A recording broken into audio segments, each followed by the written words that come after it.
given expert advice that we have received and on counsel of the National Security Council, as well as the National Emergency Response Committee on COVID-19, I therefore on this day issue Public Order number 3 of 2021 as follows. That 1, with regard to the zoned areas comprising of the counties of Nairobi, Machakos, Kiambu, Kajiado, and Nakuru, it is directed that the cessation of movement into and out of the zoned areas be and is hereby lifted.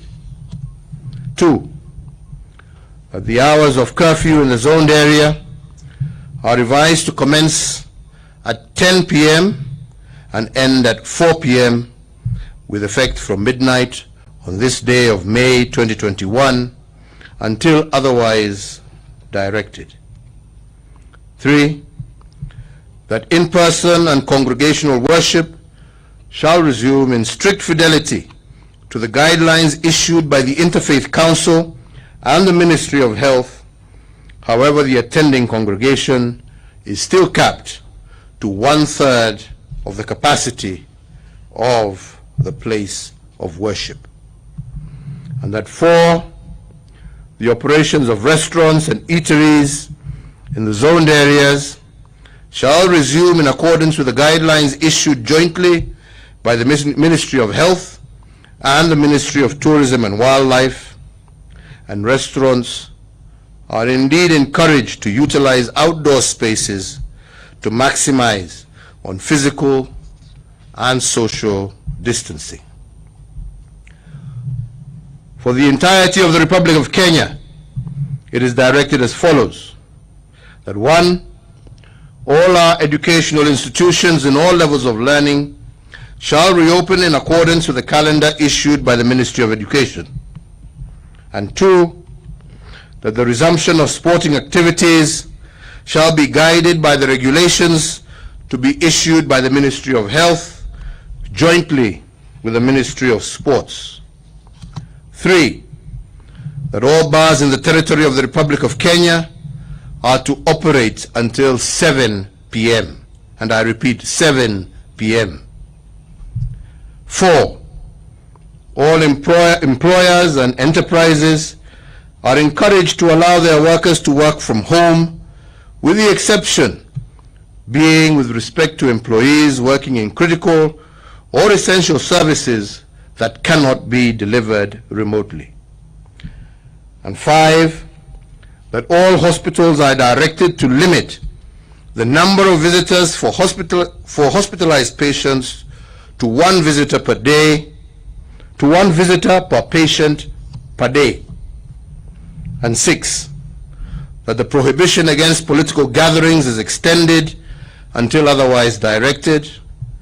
And 7, that all other containment measures and guidelines that are not expressly set out in this address remain in force and shall be enforced dutifully. Fellow Kenyans, these measures that we institute today and all other interventions that the government has made over the last 14 months are geared towards responding to the unprecedented health threat that has gripped the world. I want to once again reiterate that we have instituted these restrictions with no joy. However, as a government with a responsibility and the mandate to protect the lives of Kenyans, we must fully acknowledge that that responsibility that is bestowed upon us calls for action to secure the lives of our people. Over the last year, we have witnessed challenges in other parts of the world, where the surge of infections has nearly led to the collapse of some globally acclaimed health systems. We see that happening even as we speak today. In moments like this, we are all called upon to make sacrifices for one another, for the collective good, It is never, and I repeat again, never the intent of government to make life difficult or unbearable for any of our citizens. Finally, as we prepare for the reopening of schools, let me emphasize again that our staying power in the fight against this pandemic is our greatest arsenal. I say so because if public responsiveness to health protocols goes up, then the possibility of further de-escalating the containment measures is within reach. Sadly, however, the opposite is also true, that a surge of infections will also necessitate an escalation of containment measures, a possibility that we all dread. So let us step up together for our motherland. We stand on the precipice of a very difficult situation, ladies and gentlemen. And it pays nothing to politicize or to sensationalize it. It is your life and the life of 50 million Kenyans that we are talking about here. If we partner and work together, we can maintain both the health and lives of our people as well as our economy. But if we fail to play our role, our individual role, like I said, like it or hate it, my responsibility is to protect life first. We shall and we will do everything that is necessary to prevent what we have seen happen in other countries happen in our country. So ladies and gentlemen, please be honorable, distinguished, and patriotic citizens of your land. Tell your fellow Kenyans. Teach your fellow Kenyans. Nobody enjoys the situation that we are in.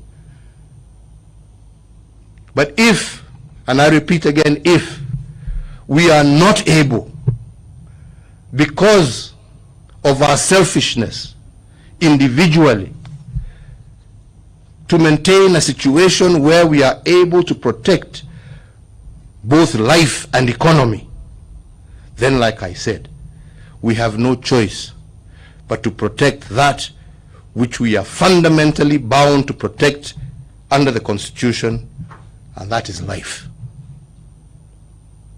So we shall escalate, but we can de-escalate if we work together as Kenyans, and we are able to continue life as normally as possible, while at the same time protecting each other from the kind of dangers that we have seen happen in countries that are much more advanced than we are. So ladies and gentlemen, let us step together for our motherland, step up for our families, step up for our neighbors, and for our beloved nation, Kenya. Fellow Kenyans, I conclude my address to you with a reflection from the third stanza of our national anthem. May the glory of Kenya and the fruits of our labor fill every heart with thanksgiving this Labor Day. There is no doubt. Without labor, as I said before, there is no prosperity. Labor remains the game changer of all progress, and we must therefore celebrate our workers as creators and makers of things during COVID, but also during good times. I wish you all a happy Labor Day, one full of thanksgiving for the fruits of your labor to the nation this year. Happy Labor Day. Stay safe. Stay home where possible. God bless you all, and may God bless Kenya. Asanteni sana. Asante sana Mheshimiwa Rais. Nitaomba sote sasa tusimame kwa heshima ili tuweze kumaliza maadhimisho yetu kwa wimbo wa taifa.